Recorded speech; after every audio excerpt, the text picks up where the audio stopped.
छोटी मुखी मैया मोरे साचावा के डारल की निबिये तरवाना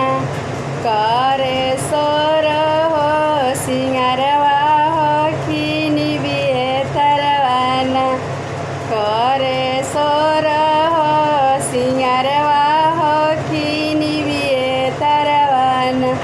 घोड़ावा चढ़ाला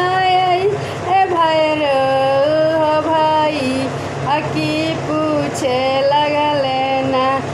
कहवा जैबू कई के सिंगरवा हो की पूछे लगले ना बहिना कही के हसी रवा तुम कहाँ जैबू ना जाइले तो जाई भैया सोना रखे घरवा की गढ़िए देउना हमरा मांगी के मंगती कवा हो की गढ़िए देउना छोटी मुखी मैया मोरी साचा वाके ढारल की निबिये तरवाना करे सोर हो सिंगरवा हो की निबिये तरवाना घोड़ावा चढ़ाना अइले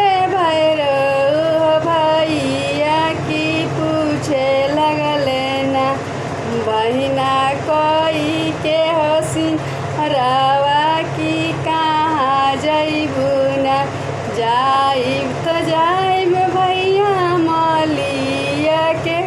रवा की गुथरे देउना मलिया आढ़ौल के ही मलवा गुथरे देउना मलिया आढ़ौल के माला छोटी मुखी मैया मोरी साचा वाके ढारल की निबिये तरवाना करे सोर हो सिंगारवा हो की निबिये तरवाना घोड़ावा चढ़ाला अइले भैरव भाई की पूछे लगले ना बहिना कई के हो सिंगारा की कहाँ जैबू न जाइब तो जाए भैया धोबिया के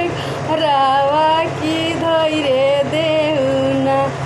हमारी लाली चुनरिया की धैये देउना छोटी मुखी मैया मोरी साचा वाके ढारल की निबिये तरवाना करे सोलो सिंगारवा हो की निबिये तरवाना घोड़ावा चढ़ाला अइले भैरव हो भैया की पूछे लगले ना कहवा जैबू कई सिंगारवा हो की कहवा जैबू ना जाइब तो जाए भैया क्षमा रखे घरवा की बजाइए देउना